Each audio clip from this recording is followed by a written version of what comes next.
Welcome to the Film Florida podcast. I'm John Lux, and I'm the Executive Director of Film Florida. Before we get to our interview, if you're not already a member of Film Florida, please consider joining at filmflorida.org. Please also consider going to our website and donating $20.25 for our 2025 fundraising campaign. Visit the Film Florida merchandise page at filmflorida.creator-spring.com to purchase Film Florida t-shirts, sweatshirts, coffee mugs, and more. All merchandise proceeds go to the Film Florida Filmmaker Grant and Scholarship Fund. Artie Malesci is an Emmy and SAG Award nominated stuntman and stunt coordinator. Artie's worked on close to 150 major titles, including some of the biggest Florida-based projects like Bad Monkey, Moonlight, Burn Notice, Miami Vice, both the series and the movie, Too Fast, Too Furious, The Waterboy, Ace Ventura, Pet Detective, My Girl, and Parenthood, just to name a few. We talked to Artie about his stunt work, the evolution of his craft, some great behind-the-scenes stories, his hobbies, including obedience competitions for dogs, and more on this episode of the Film Florida podcast. Here's my conversation with Artie Malesci. Welcome to the Film Florida podcast, Artie. Glad to be here. So let's kind of start at the beginning. Give us your backstory. Where'd you come from? Well, I was born in New York, moved to Miami Springs when I was a little kid. And my mom was very athletic. She was a mechanical engineer. She kind of raised me at a recreation center. My father had left when I was about 7. So I was kind of on my own to sort out what I wanted to do. And I was very adventurous. I was very water orientated. If there was water, I was going to go see what was under it, which led to me eventually going to college to get a degree in marine sciences, which basically I studied ichthyology. And that eventually landed me a job at the Miami Sea Aquarium, where my job first was taking care of sea lions and penguins. Then I moved to become a diver and then the head diver. And I finally got on the collecting boat, which was my goal. So one of our jobs was to help films do things that were necessary underwater. And the biggest ones were the James Bond movies. We were involved with catching all the sharks, making sure the sharks swam through the scenes that were needed from A to B. There was a team of 2 of us that did that. And we got to meet people, Rico Browning, who was the original Creature from the Black Lagoon, and of course Flipper and all that. Bill Grafay, who pretty much put me into the front of the camera first, playing a shark in a film that he did called Mako Jaws of Death. Whenever you saw the fins swimming around, that was me with either my back or on some kind of underwater scooter. So then I rodeoed and I raced dirt bikes as hobbies, and people would just start asking me, hey, do you want to, get hit by this car? Or you want to fall out of this building? Or you want to do whatever? And I said, yeah, I'll figure that out. So I did. And working for the aquarium for about 8 years, finally kind of started getting involved with the Italian films were coming into town a little bit more. And that's how I got my SAG card, actually, working on everything from car chases, fights, falls, you name it. They always ask you to do it. Then that progressed, eventually still staying with Rico and the crew, doing the Bonds, and went over to Malta to do the original Raise the Titanic. And also Popeye was over there at the time. So we did all the water work there. And at that time, I pretty much went into the business full time and kind of never looked back from that point on. Been busy 90% of my life. So you've been a stunt coordinator for a lot of great films and television series. I mean, you mentioned a couple of them there just in passing. For those who don't know, let's take a step back a little bit. Talk about the main responsibilities of your role. What does a stunt coordinator do? The first real movie I was a stunt coordinator on was called The New Kids with James Spader. So that was the beginning of time for me to learn what it all took. First, you have to be a fairly reasonably good stunt person so that if you're going to hire people to do stunts, you should be able to tell them the right and wrong way to do it. And I can absolutely tell you the wrong way because I did it to myself. So your first and foremost responsibility is safety. Hiring people that you feel confident can do the job, helping them do the job correctly, helping with equipment, rigging, all the things that take place to make the stunt happen. The stunt basically is an accident you know is going to happen. So you work backwards from the worst case scenario that could happen to you that day and try to avoid that. You are also responsible for, you know, not just the hiring, but all of getting together with all the department heads to make the particular stunt work properly. If you need construction to build something, or the art department to put something where you need it for a fight, or special effects obviously works close with us if we're going to blow people up. You know, transportation to make sure we got the cars we need, so on and so forth. We touch into almost every department, including, of course, hair, makeup, wardrobe, because we're doing doubles. So that's my responsibility, is to make all that happen. So it's obviously hiring everybody and showing up on the day ready to do what's asked of us. And how much rehearsal time do you guys get, or do you even get any for some of the stunts you do? It depends on the stunt and the show. Television, you hardly get any rehearsal time. You're lucky to maybe get a half a day to yourself, and then if the actors are involved, you'll bring the actors in to do the other half of the rehearsal to bring them up to speed on what's needed from them. The good part with me is that everything that they asked to do, we've done before. So I'm just doing my homework on getting everything ready. But in like car stunts, you have to rehearse timing and everything and speeds and this and that. But that's done fairly quickly. Fights are the ones that take the longest because you're choreographing it all and you're sorting it all out. You're saying, you know, you're showing it pre-business to the director or whoever, saying you like this, you don't like it. Then you'll go to the actor, say the same thing, and he'll go, "No, I don't like any of that." Now you got to start all over. So that's television world. Movie world, you get a lot of time to rehearse.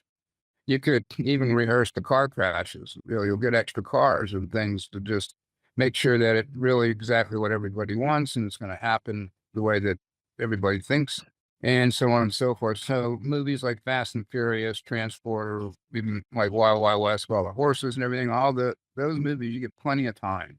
But TV is a different ballgame. You know, they want James Bond stunts on no budget, no time.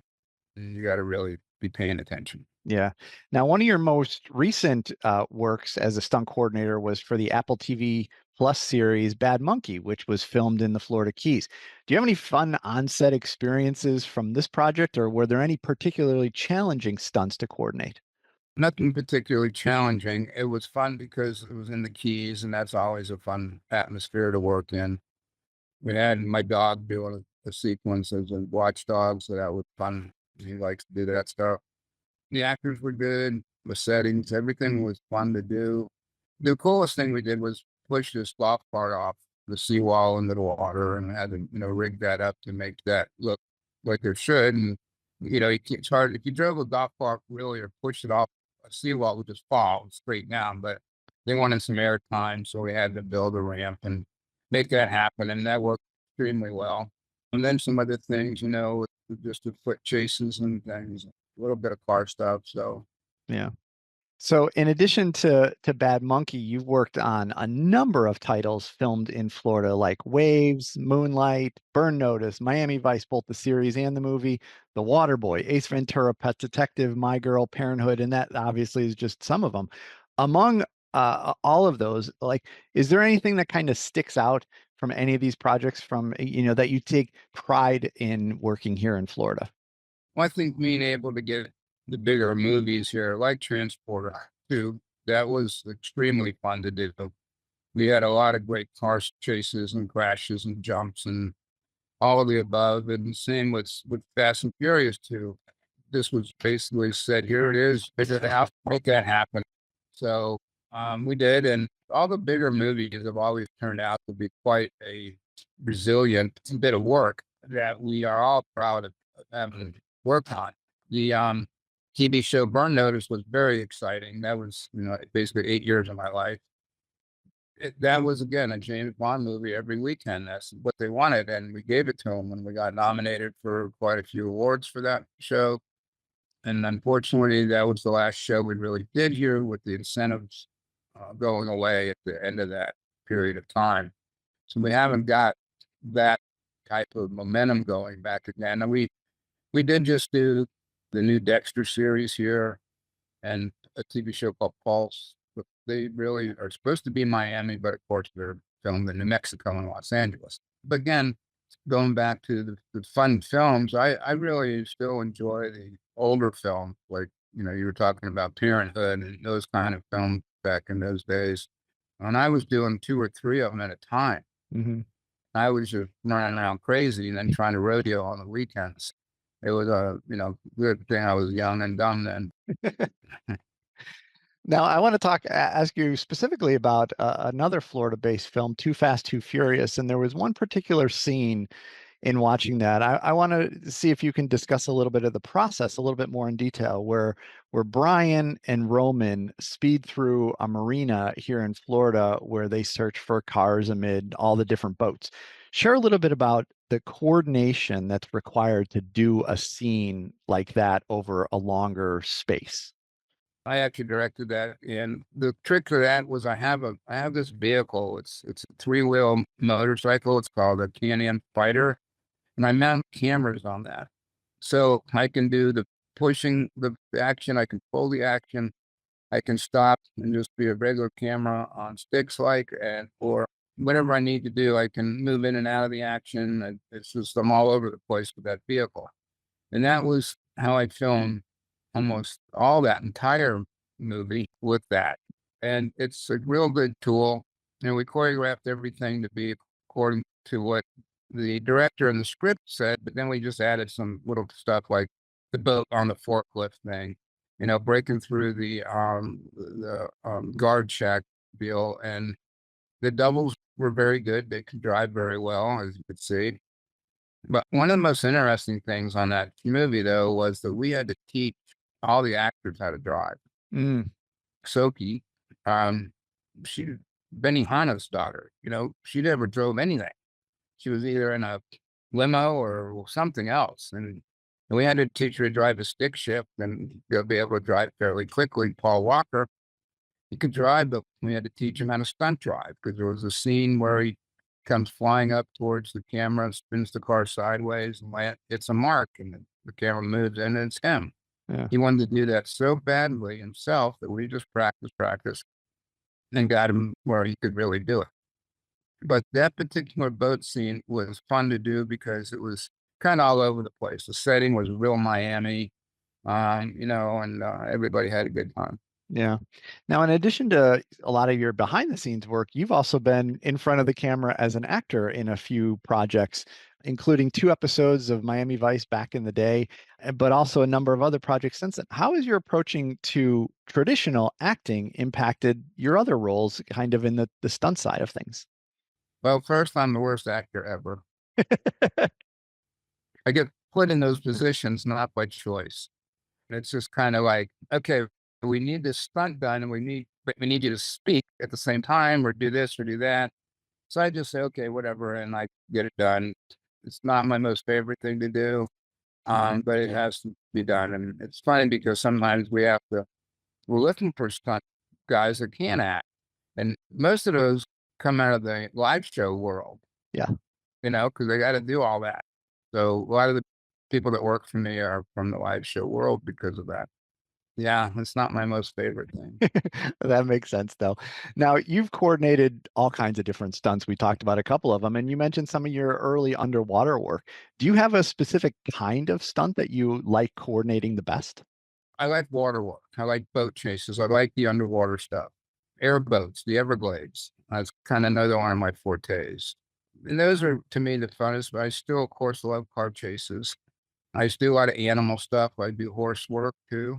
And I like working the animals, but probably if I had to pick anything ever, um, I'd go underwater and hopefully I was in the Bahamas filming another James Bond movie. I'm curious though, like, was there a time going all the way back to when you started your stunt work where I know you had mentioned you kind of happened to fall into it almost by accident, but was there a time when you actually like said to yourself, wait a second, I really love this. This is what I want to do for real. Or did it just kind of happen accidentally? No, there was the time, like I said, when I went to Malta and that part of my life, I came back from there saying, this is what I'm going to do the rest of my life. Yeah. Even though that was very water orientated, I had still dribbled and traveled in car chasing and falls and fights and stuff on other films. And it just was, obviously the money was really good. It was fun. I got to do things that I would do basically for free anyway. And one of my mottos is really to say, don't get hurt for free, Yeah. because I've broken a lot of bones not working, hobbies. Yeah. Even though you can fall into it, you gotta have a passion that this is what you really, really want to do. Because it's the hardest way to make a living. Because there's no perfect equation on how to do it. I tell people it's easier to be a doctor or a lawyer. You go to school for however many years it takes. You come out, you got the certificate, you hang it on a wall, and you go, "Here I am. Now I just got to get some business." Stunt world, you never stop. I mean, it takes 5 years for a stunt person, generally speaking, to be able to make a reasonable living. And we're kind of inundated with a lot of different types of stunt work these days. There's a lot of more technology involved, so it's a little easier for people to get involved with using their one or two specific abilities. Where in my day and age, you had to have a lot of tools in your belt if you wanted to really make a living. I mean, you had to be able to do anything and everything. You could not really turn anything down. You wanted from the high falls to being lit on fire, the car hits, the chases, the fights, and this, that, and the other. Now people are making a living just because they're a good gymnast, being able to do the aerial work and the wire work, or a good martial artist. They don't really do anything else. But because of the way the shows are going these days, it's working for these young kids. And this become a whole new dimension of stunt people.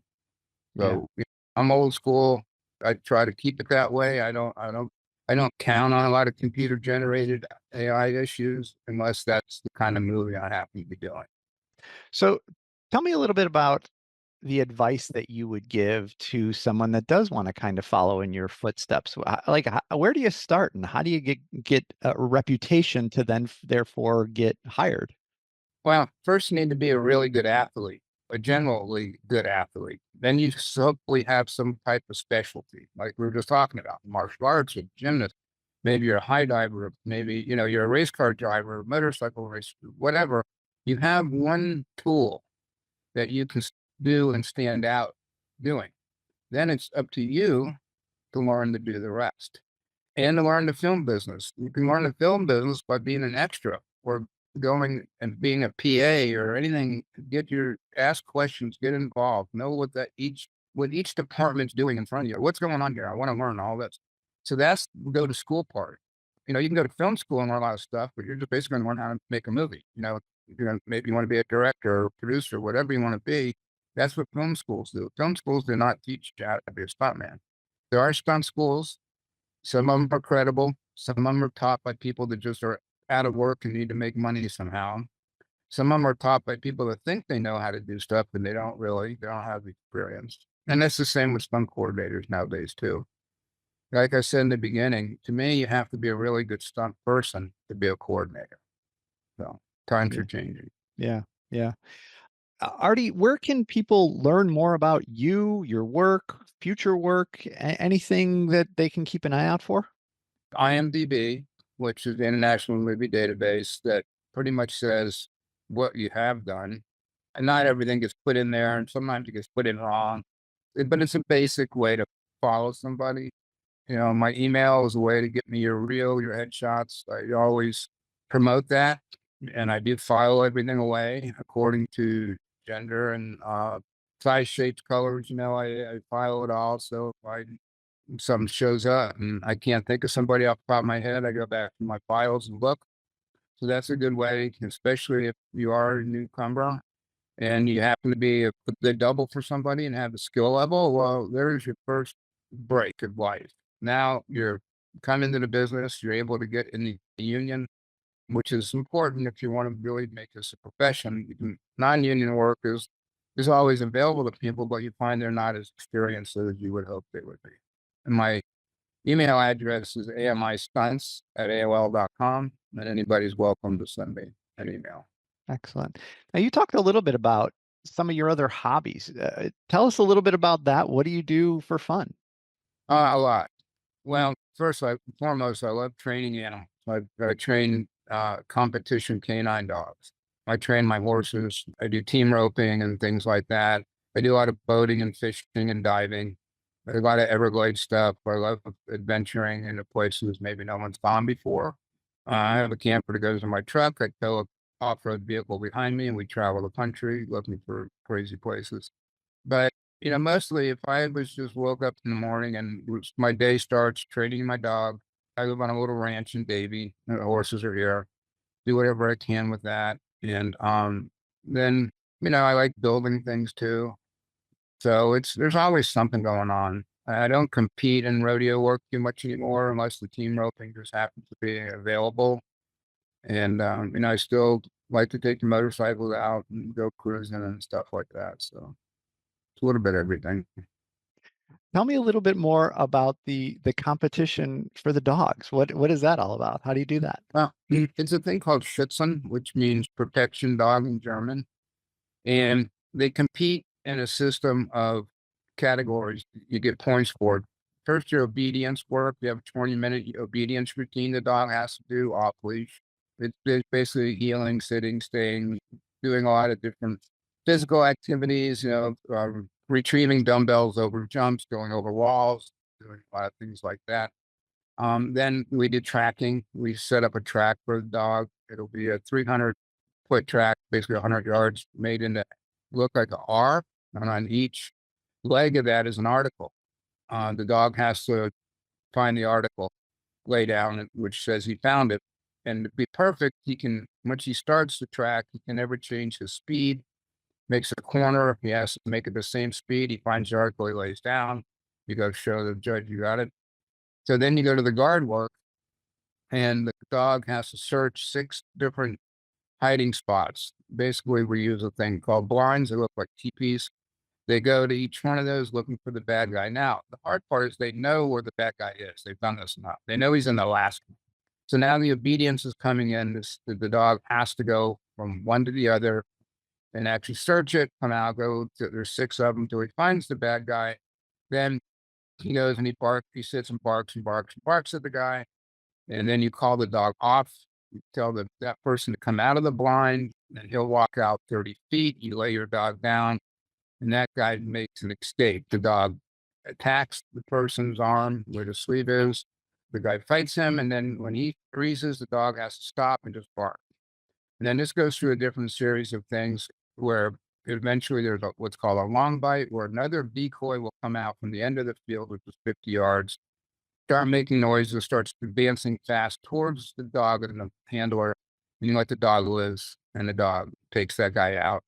And then he stops, the dog stops, and that's pretty much the competition. So, wow. So one way or another, you're coordinating. Yeah. Coordinate my dog very second. Yeah, so people go, how long does it take to train that dog? 24 hours a day for the rest of his life. Yep. Well, Artie, this has been great. Thanks for spending time with us to share your stories about some of the great work you've done in Florida and beyond, and for helping our audience better understand your craft. We really appreciate you being on the Film Florida podcast today. No, thank you for having me. It was very enjoyable. Thanks for listening to the Film Florida podcast. For more information about Film Florida, go to filmflorida.org and like or follow our social media pages. If you're not already a member of Film Florida, please consider joining at filmflorida.org. Please also consider going to our website and donating $20.25 for our 2025 fundraising campaign. Check out the Film Florida merchandise at filmflorida.creator-spring.com, and please remember to subscribe, rate, and review the podcast.